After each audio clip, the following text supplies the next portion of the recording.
आपण स्टार्टअपबद्दल आणि युनिकॉर्न्सबद्दल चर्चा करतो आहे. पण अनेक उद्योग जे अत्यंत छोटेखानी पातळीवर सुरू झाले आणि त्यांनी जागतिक रूप घेतलं, त्यातलं एक नाव म्हणजे पूना गाडगे अँड सन्स, ज्यांनी खूप मोठ्या प्रमाणावर जागतिक पातळीवर स्वतःचा उद्योग वाढवलेला आहे, व्यापार वाढवलेला आहे. ते आपल्याबरोबर आहेत. त्याचबरोबर अनिल सिंघवीजी हे शेअर मार्केटमध्ये व्ही सी फंड्सबरोबर खूप मोठ्या प्रमाणावर सातत्यानं काम करत असतात आणि त्यांच्या माध्यमातून निश्चितपणे आपल्याला या ठिकाणी मार्गदर्शन मिळणार आहे की कशा स्वरूपामध्ये तुम्ही व्ही सी फंड्सपर्यंत पोहोचू शकता, कशा स्वरूपामध्ये तुमच्या आयडियाज ज्या आहे त्याचा प्रॉपर बिझनेस प्लॅन तुम्ही तयार करू शकता. आणि त्यासाठी म्हणून या दोघे मान्यवरांचं मी स्वागत या ठिकाणी करतो. मी सुरुवात करतो अनिलजींपासून. अनिल जी, मुख्य तौर पर इससे पहले भी हमने चर्चा की कि स्टार्टअप्स की आइडियाज़ तो बहुत आ रही है, कई सारे लोग कह रहे हैं कि मेरे पास बहुत अच्छी आइडिया है, पर ना ही प्रोटोटाइप होता है, ना ही उसका कोई बेस होता है, ना खुद सीड फंडिंग होता है. ऐसी स्थिति में अगर कोई चाहे कि उसे वीसी फंड चाहिए तो उसे क्या करना चाहिए और कितना सही है इस प्रकार से वीसी फंड के लिए जाना भी? अगर किसी को ये लगता है कि वाकई में बड़ा मुश्किल काम है कि आपके दिमाग में एक आइडिया है, उस आइडिया को एक बड़े बिजनेस के तौर पर उसको इम्प्लीमेंट करना, एग्जीक्यूट करना, तो ये थोड़ा सा पीछे जाएंगे. और अगर हम हमारे पेरेंट्स को पूछें या हमारे ग्रैंडफादर को पूछें कि बिजनेस करना कितना मुश्किल है, वो बोलेंगे अभी तुम्हारे ज़माने में तो बड़ा आसान है, हमारे ज़माने में मुश्किल था. आजकल एक्चुअली कहा जाए ना तो स्टार्टअप्स की मेंटरिंग करने के लिए पहले तो ये था कि अगर आपको कुछ आइडिया है और अगर कुछ काम करना है तो आपके कोई फ्रेंड, रिलेटिव, कोई पेरेंट्स वगैरह अगर बता दे तो ठीक. बाकी प्रोफेशनल एडवाइस तो कभी मिलती ही नहीं थी. कम से कम इस जनरेशन में ये है कि अगर आपके पास एक अच्छा आइडिया है, उस आइडिया को सुनने के लिए लोग हैं. पहले सुनते भी नहीं थे, अब सुनने के लिए लोग हैं. अगर आपके आइडिया में वाकई में दम है तो उस आइडिया में थोड़ी सी मेहनत करनी पड़ती है शुरुआत में, लेकिन बहुत सारे फंड्स हैं, बहुत सारी सरकार की स्कीम्स हैं जिसमें जाकर आप उनसे सीड फंडिंग ले सकते हैं. दिक्कत कहाँ है? दिक्कत ये कि अगर आपने एक आइडिया को प्रॉपर तरीके से एग्जीक्यूशन प्लान में नहीं बनाया तो ही पैसा मिलने में मुश्किल है. ये अपनी माइंडसेट बनाने की ज़रूरत है स्टार्टअप्स को कि मैं किस तरह से काम करूँगा. सिर्फ ये कि मेरा आइडिया आ गया उसकी वजह से मुझे पैसा मिल जाए, वो नहीं होगा. आइडिया को एग्जीक्यूट आप कैसे करेंगे, अगर वो प्लान आपने सामने रखा तो पैसे की कमी नहीं है. पुण्यामध्ये अनेक उद्योग आहेत, अनेक स्टार्टअप्सच्या कल्पना आहेत आणि तुम्हीही एक मोठं उद्योग समूह म्हणून तुम्ही या आयडियाजकडे बघत असाल.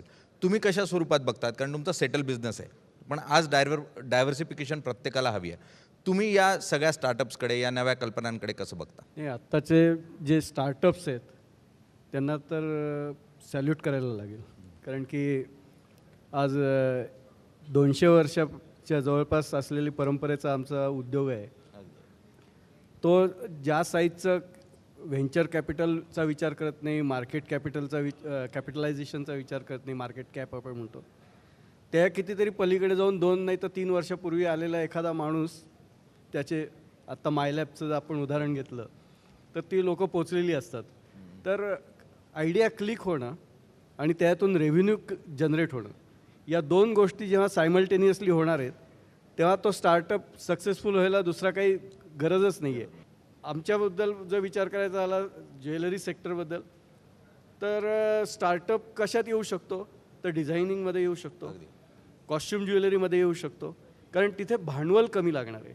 प्रॉपर जर तुम्ही ज्वेलरीचं जर दुकान टाकायचं म्हटलं तर त्याला लागणारा जो कॅपिटल आहे ते खूप ह्यूज है. अनिल जी, जब बात कर रहे हैं हम फॉर्च्यून 500 कंपनीज़ की, तो कई पारिवारिक ऐसे उद्योग हैं जो इस लिस्ट में तो आ जाते हैं.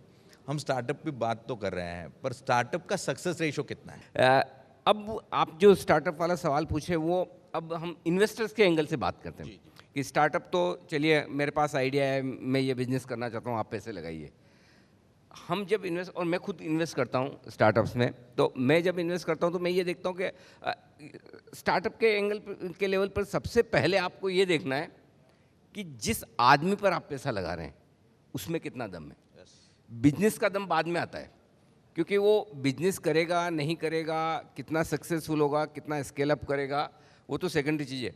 तो अगर कोई बंदा आपके पास आया और वो कहता है मेरे पास सर बहुत बढ़िया आइडिया है, इस आइडिया में आप पैसा लगाइए। तो मैं कुछ आपको 4-5 सवाल ऐसे पूछने होते हैं जिससे आपको उसकी माइंडसेट समझ में आती है कि भाई ये मेरे को 5 या 10 लाख रुपए मुझसे लेके जाएगा, फिर उसके बाद नीलेश भाई के पास जाएगा, नीलेश भाई देखिए अनिल जी ने मुझे 10 लाख रुपए दिए, मेरा वैल्यूशन 50 लाख है, अब 5 करोड़ का वैल्यूशन आप और दोगे। 3 या 4 बार घुमाकर अगर उसको वैल्यूशन बनाकर ही निकलना है तो वैसे स्टार्टअप में हमें पैसा नहीं लगाना। सो इन्वेस्टर्स के एंगल से आप सोचेंगे तो वाकई में वो उस बिजनेस को 5, 10, 15 साल तक करना चाहता है क्या, है ना, तब तो उस बिजनेस में पैसा लगाने का मजा है, एक चीज़। दूसरी चीज़ जो है, कैश बर्निंग बिजनेस में पैसा नहीं लगाना। अगर देखो कोई हम तो इतने बड़े इन्वेस्टर है नहीं कि कोई ई कॉमर्स कंपनियों में पैसा डाल दें और हमारे बाद कोई और दूसरा डालेगा और तीसरा डालेगा और आज नहीं 10 साल बाद कंपनी पैसा बनाएगी। इतने पैसे तो हमारे पास नहीं है। तो जो छोटे इन्वेस्टर्स हैं और जो स्टार्टअप्स में इन्वेस्ट करना चाहते हैं उनको ये देखना ज़रूरी है कि ऑपरेटिंग लेवल पर कम से कम कंपनियां नुकसान न करें, कि फ्री कैश फ्लो होना ही चाहिए। अगर कैश बर्निंग बिजनेस है तो एक दिन एक लेवल पे आने के बाद उनकी गाड़ी रुक जाएगी, अब पैसा चाहिए और पैसा नहीं है तो जितना लगाया वो ख़त्म है। सो ये 2 चीज़ें हमें बहुत ध्यान में रखनी ज़रूरी। एक, जिस आदमी पर आप पैसा लगा रहे हैं वो वाकई में दमदार है क्या। एक और जो चीज़ है, जब हम देखते हैं स्टार्टअप्स में यंगस्टर्स आते हैं ज़्यादातर, है ना, 20 साल 22 साल 25 साल, एनर्जी बहुत है, ज़बरदस्त ये कर देंगे, मतलब आसमान में सुराख कर देंगे, और ऐसे सब आते हैं। मतलब वो हम भी उस दौर से गुजरे हुए हैं और बड़ा जोश रहता है ना। अगर आप उसको 2 चीज़ें ना ये बताओ कि देख मैंने मेरे एक्सपीरियंस से ये सीखा है, वो एक्सेप्ट करने और सुनने के लिए तैयार है कि नहीं। ये बहुत छोटी चीज़ें हैं लेकिन क्वालिटेटिव चीज़ें हैं। अगर समझो मैं मेरा एक्सपीरियंस बताना चाहता हूँ तो उसको तो अपने ही जोश में है, सुनना नहीं है, तो हम समझ जाते हैं कि भाई ये चलेगा नहीं लंबा। तो थोड़ा सा हमें जज करना होता है। और अगर कोई आपके एक्सपीरियंस से सीखने को तैयार है, हैंड होल्डिंग के लिए तैयार है और वाकई में उसको सिर्फ वैल्यूएशन गेम नहीं बनाना है, उसको अपने बिजनेस को बड़ा बनाना है, अपनी नेक्स्ट जनरेशन के लिए बिजनेस बनाना है, तो उसमें पैसा लगाना है। फॉर्च्यून 500 की कंपनी में ये शामिल होने जा रहा है, तो जो कि आप मार्केट को बहुत नज़दीक से देखते हैं, आप कैसे देखेंगे इनके इस पूरी यात्रा को? लिस्ट कब करवा रहे हैं आपकी कंपनी? नहीं, सबसे बड़ी बात ये कि गाडगिल साहब ये बताएं आपका एक्सपीरियंस, क्योंकि जनरली मैंने कई सारे फैमिली बिजनेस देखे हैं और फैमिली बिजनेसेस में होता है कि एक पीरियड के साथ वो ग्रो करने के बजाय धीमे धीमे कम होते जाते हैं, लेकिन आप उस बिजनेस को और बढ़ा रहे हैं। तो क्या आप ऐसा अलग करते हैं कि जो बिजनेस हर जनरेशन के साथ बढ़ता रहे, उसके पीछे क्या थॉट प्रोसेस है, कैसे करते हैं हम? एक तो 1998 तक ये फैमिली बिजनेस एकदम फैमिली बिजनेस जैसा ही चल रहा था कि स्टैंड अलोन शॉप्स थे। एक सांगली में था, एक पूना में था। 1998 के बाद में मैं ज्वाइन हुआ। मैं ऐसा नहीं बोलता हूँ मैंने ज्वाइन करके उधर कोई चेंज लाया, लेकिन it may be the coincidence. From that year onward, I started saying them that your n number of Gadgils are sitting at single place. Instead of n number of Gadgils should sit at n number of places and grow with the branches. ते त्यांना मान्य झालं कुठेतरी आणि तिथून ते branches काढणं हे सुरू झालं 2001 मध्ये। 2012पर्यंत एकत्रितपणे पुण्यात जे आलेला ग्रुप होता तो एकत्रितपणे काम करत होता। 6 शाखा होत्या। 2012 साली जनरेशन गॅपनुसार डिव्हिजन झालं। It was not a division with the struggle और काहीतरी प्रॉपर्टी वाटून घ्यायची अशा प्रकारे ते डिव्हिजन नाही झालं। It was a generation gap. So thought process ज्याची जशी आहे त्याप्रमाणे डिव्हिजन झालं। We become PN Gadge and sons limited, other group become PN Gadge jewellers private limited. So आमचं जे होतं ते आमचं ध्येय एक होतं की we should be self sufficient first of all, कारण की बॉरोड मनीवरती आपण किती दिवस काम करणार। सेपरेट होताना आमच्या 2 शाखा होत्या, नाऊ वी आर 29। सेपरेट होताना आमचा 300 कोटीचा टर्नओव्हर होता, now we have got 2500 crore. This year we will have 5000 crore because we have added bullion as a business in that. तेव्हा आमचा 13 कोटी प्रॉफिट होता। लास्ट इयरला आमचा 130 कोटी रुपये प्रॉफिट होता। तेव्हा आमची 40 कोटी नेटवर्थ होती, आत्ता आमची 400 कोटी नेटवर्थ आहे। So we started accumulating. पण मी जेव्हा लीडरशिप म्हणून बघतो तेव्हा मी माझ्या टीमला सगळ्यांना प्रत्येक गोष्टीत फायनान्स बघायला शिकवतो की प्रत्येक गोष्टीमध्ये फायनान्स बघा, याचं रिपरकेशन काय येईल, कुठे कॉस्ट आहे, त्याच्या कॉस्टचे रिटर्न्स आहेत का, कारण there should be return to the value for money पाहिजे. आपण जे खर्च करतो त्यातून काहीतरी जनरेट व्हायला पाहिजे. कंजूसी नाही आहे, पण थॉट प्रोसेस पाहिजे. काहीतरी खर्च करून टाकला, आहेत पैसे खर्च करून टाकले, अशा प्रकारे नाही पाहिजे ते. तर त्या प्रकाराने तो बिझनेस करत गेलो. Plus we have develop internally some hedging mechanism की जे जनरली ज्वेलरी सेक्टरमध्ये ते सुद्धा फॅमिली ओन ज्वेलरी सेक्टरच्या कंपन्यांमध्ये बघितलं जात नाही. कारण आपण गोल्ड म्हटलं की एक MCXवर जाऊन गोल्डचे ट्रेडिंग करायचं हेज करण्याकरता म्हणून, किंवा बँकेमध्ये जाऊन GML घ्यायचं नॅचरल हेज म्हणून. त्यात मी लोकांना शिकवलं माझ्या टीममेट्सना की याच्यामध्ये डॉलर आणि रुपी पण आहे, तो तुम्ही शोधा. त्याच्यामध्ये फार छोट्या छोट्या प्रमाणावरती तुम्ही फार मोठ्या प्रमाणावरती पैसे ॲक्युम्युलेट करू शकता. आपल्याकडे जे गोल्ड आहे ते फक्त गोल्ड नाही आहे, ते डॉलर पण आहे. कारण की त्याचं डिनॉमिनेशन जे आहे इंटरनॅशनल मार्केटमध्ये ते डॉलरमध्ये होतं. इंडियात येताना इंडियन रुपीच्या रिलेशनमध्ये त्याचं कन्व्हर्जन होऊन येतं. आणि so we internally develop that mechanism की we need to hedge gold, we need to hedge dollar at appropriate time. की डॉलर ओव्हर प्राईस झाला आहे तर dollar should be sold, not gold. Gold dollar टर्ममध्ये international मार्केटमध्ये inflate झालं आहे, then gold should be sold, not dollar should be sold, dollar should be bought. So this internal mechanism ठरवली. Internal financial management, internal team building. आमची सुरुवातीला 6 जणांची team होती, आता 14 जणांची टीम आहे. 29 ब्रँचेस आम्ही हँडल करतो आहे. आम्हाला ब्रँचेस नवीन काढायची घाई नाही आहे अनलेस इट इज स्टॅबिलाइज. कारण 2 वर्ष कोरोनातली गेली तेव्हा आम्ही सक्सेसफुली ते सगळं मॅनेज करू शकलो. कोरोनाच्या काळात ते आमचं प्रॉफिट ग्रोथ होता, सेल्स ग्रोथ होता आणि रिटेन होता सगळ्याच्या सगळा staff with 100% payment of every day 365 days, no cutting, in advance. अगदी प्रत्येक गोष्टीमध्ये फायनान्शियल प्लॅनिंगच्या दृष्टीनं पाहणं, फायनान्सच्या दृष्टीनं पाहणं हे किती महत्त्वाचं आहे. कारण कोणतीही गोष्ट करत असताना त्याचे परिणाम आर्थिक पातळीवर काय होणार आहे याचा विचार करणं खूप गरजेचं आहे. आणि तोच मूळ मंत्र जो आहे तो मोडक सर देत आहेत. सर खूप खूप धन्यवाद तुम्ही दिलेल्या या पूर्ण माहितीसाठी. म्हणून कारण फक्त स्टार्टअपचा विचार करताना आयडियाचा विचार करावा लागणार नाही, तर त्याच्याबरोबर फायनान्सचाही विचार करावा लागेल. आणि तोच मंत्र मुख्यतः तुम्ही दिला आहे, त्यासाठी खूप खूप धन्यवाद. मोडक सर तुमचे, अनिल जी आपके भी बहुत बहुत धन्यवाद. आप इस चर्चा में शामिल हुए इसलिए थैंक यू. Thank you.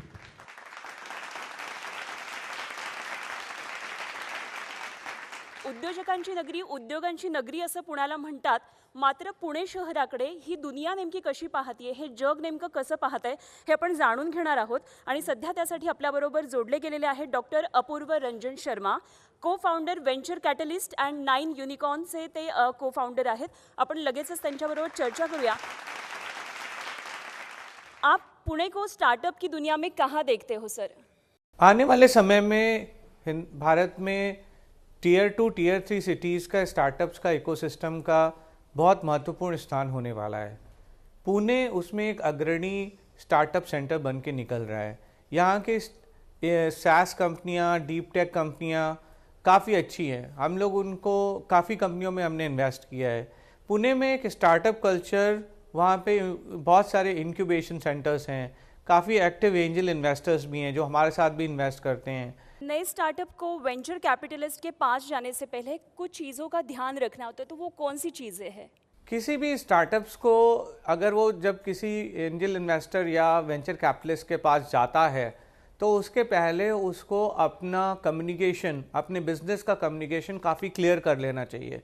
बहुत सारे स्टार्टअप्स को हम जब ये क्वेश्चन पूछते हैं कि आप क्या बिजनेस करते हो, तो उसका पहला 1 लाइन बिल्कुल क्लियर नहीं होता है. उसकी वजह से उसका जो कम्युनिकेशन है ओवरऑल वो बराबर नहीं होता है.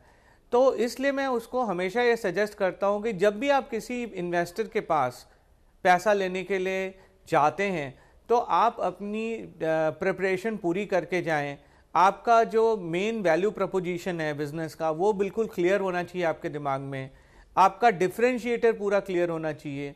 इसके अलावा आपका जो कॉम्पिटिटिव एनालिसिस और कौन से आपके बिजनेस का क्या कंपटीशन है इंडिया में वो बिल्कुल क्लियर होना चाहिए. और बाहर में आपके जैसी जो कंपनियां हैं, जो बड़ी कंपनियां हैं, उनके बारे में आपको पूरी इन्फॉर्मेशन होनी चाहिए. कॉम्पिटिटिव एनालिसिस इसको कहते हैं. इसके अलावा आपकी जो टीम है वो इस बिजनेस को करने के लिए सबसे अच्छी टीम क्यों है, इसका आपके पास आंसर होना चाहिए. और जब आपसे लास्ट क्वेश्चन पूछा जाए कि आपको पैसा क्यों चाहिए और कितने समय के लिए चाहिए या कितना चाहिए, तो उसकी भी आपको क्लैरिटी के साथ में आंसर रेडी होना चाहिए. दूसरे देशों से भारत के स्टार्टअप सेक्टर में निवेश को लेकर कितना भरोसा है? भारत की जो स्टार्टअप इकोसिस्टम में पिछले 2 साल में जो पोजीशनिंग बनी है वो एक सबसे ज़्यादा पोटेंशियल वाले देश की बन गई है, क्योंकि पिछले 2 सालों में भारत में अभी करीब 84 यूनिकॉर्न्स हो चुके हैं टोटल मिला करके, और पिछले 1 साल में करीब 44 नए यूनिकॉर्न्स आए हैं, जबकि केवल यहाँ पे 80,000 से 1 लाख स्टार्टअप्स हैं।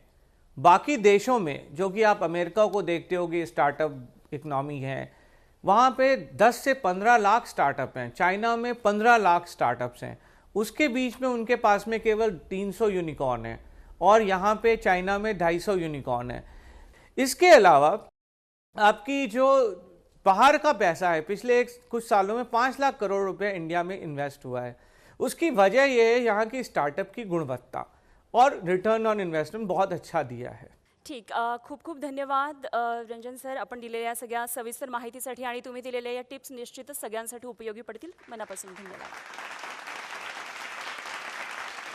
कार्यक्रमात पुढे जाण्यासाठी मी स्टेजवर आमंत्रित करते डॉक्टर अभय जेरे यांना. तर chief innovation officer ministry of education आहेत.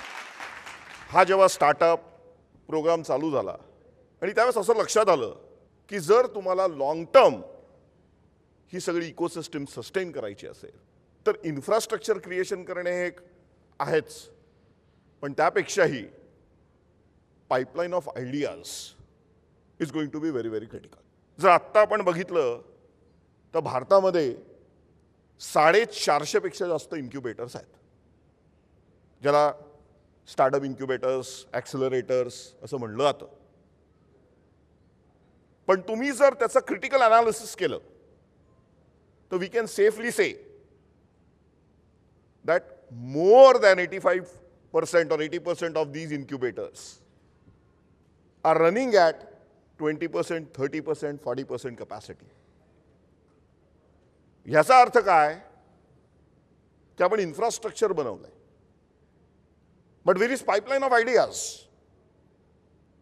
आणि ते जर आपल्याला निर्माण करायचे असेल, पाईपलाईन ऑफ आयडियाज जर करायचे असेल तर it needs to start with our education. आणि त्यामुळे मिनिस्ट्रीनी 3 वर्षापूर्वी इनोव्हेशन सेल स्थापन केला. आणि मला माहिती नाही किती कंपनीजमध्ये चीफ इनोव्हेशन ऑफिसर आहे, पण आज मिनिस्ट्रीमध्ये चीफ इनोव्हेशन ऑफिसर आहे. मी मिनिस्ट्रीचा पहिला चीफ इनोव्हेशन ऑफिसर आहे. आणि एक आता आम्ही होलिस्टिक अप्रोच या सगळ्याकरता घेऊन यायचा प्रयत्न करतोय. जेव्हा आम्ही स्टार्टअप शोधतो, especially student led startups, faculty led startups, तर तुम्हाला ऐकून फार आवडणार नाही, पण आपला इनोव्हेशन कोशंट प्रचंड लो आहे. म्हणजे ह्या वर्षीचा माझा असा अनुभव आहे की आम्ही 10,200 पेक्षा जास्त आयडियाजनी चालू केला होता स्क्रीनिंग. आणि after 7 rounds of screening we could only get 63 ideas which were worth taking forward. आमच्याकडे 100 आयडियाज करता आत्ता फंडिंग आहे, पण तरीही आम्ही ते युटिलाइज करू शकत नाही आहोत. We started with 10,200. जर खरंच आपल्याला सस्टेन व्हायचं असेल तर आपल्याला डीप टेककडे गेलं पाहिजे. We have to actually come up with disruptive ideas, नाही तर आपण हे सस्टेन करू शकणार नाही आहोत. त्याकरता मिनिस्ट्री ऑफ एज्युकेशन म्हणून आम्ही 10,000 प्रोफेसर्स ॲट हायर इन्स्टिट्यूट म्हणजे हायर एज्युकेशनसाठी आणि 50,000 टीचर्स स्कूल्समधून आत्ता आम्ही CBSEमध्ये चालू केलं आहे. We are training them as innovation ambassadors. आणि त्याचं कामच असं आहे की तुम्ही मुलांच्या आयडिया मरू द्यायच्या नाहीत, तुम्ही त्यांना हँडहोल्ड करायचं, तुम्ही त्यांना सपोर्ट करायचं, तुम्ही त्यांना पुढे घेऊन जायचं. And we are training them in real good modules like design thinking, critical thinking, how to manage an IPR, how to handle an idea at pre incubation level, incubation level, what are technology readiness levels. म्हणजे एखादी idea कशी move केली पाहिजे, एखादी technology कशी पुढे घेऊन गेले पाहिजे. आणि आत्ता सध्या आमचे 25,000 इनोव्हेशन अँबॅसेडर्स ट्रेन झालेले आहेत. आम्ही इनोव्हेशन क्लब्स चालू केलेले आहेत, ज्याला आम्ही IICs म्हणतो, इनोव्हेशन काउन्सिल्स. आता तुम्ही 1,500 रुपयात 2,000 रुपयात IP फाईल करू शकता, जेव्हा पूर्वी त्याला 25,000 30,000 लागायचे. And now we are taking it to schools also. So एका बाजूला आपण युनिकॉर्न्स निश्चित सेलिब्रेट केले पाहिजेत, स्टार्टअप इकोसिस्टीम निश्चित सेलिब्रेट केली पाहिजे. पण दुसऱ्या बाजूला we also need to work with our youngsters to explore how we can generate great ideas, how we can take them forward.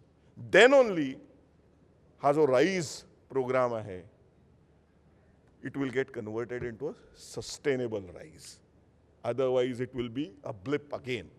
So I hope की G24 तास आमच्याबरोबर सगळ्यांबरोबर कोलॅबरेट करतील, जितके जास्तीत जास्त कोलॅबरेट करतील, आणि ही एक रोबस्ट सस्टेनेबल इकोसिस्टीम उभी राहील अशी मी प्रार्थना करतो. परत मी त्यांचे आभार मानतो. Thank you very much. नमस्कार.